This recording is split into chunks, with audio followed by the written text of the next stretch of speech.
The next challenge is to print all the numbers between 1 and 100 that are multiples of 5. How do you do that? Well, you have the numbers, right? 1, 2, 3, 4, 5, 6, 7, 8, 9, 10, 11, all the way up to 100. If the number is divisible by 5, print it. If not, don't print it. So this is divisible by 5? No. This isn't divisible by 5 either. Neither this nor this. But this is divisible by 5. 5 by 5 is 1 with a remainder of 0. So print 5. The next one, no, no, no, no, yes. So print 10. So 5, 10, 15, 20, all the way up to 100.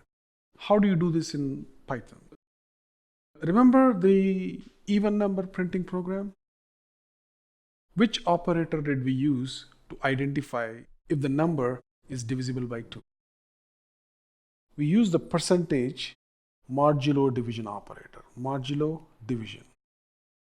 What it returns is a remainder of the division. If the remainder is 0, then it is divisible by that number. So x, whatever be that number is, modulo division 5. If it is equal to 0, then it is divisible by 5. If not, then it is not. So how do you write this program? For number in range of 100, so we want to check for the first 100 numbers.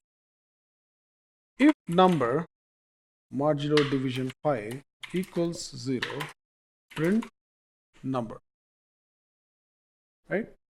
Print 0, 5, 10, 15, 20, 30. Simple number, right? If you don't want 0, you can try this. 1, 101. Because remember, the last number is not included. And play. You can start with 5 all the way up till 100.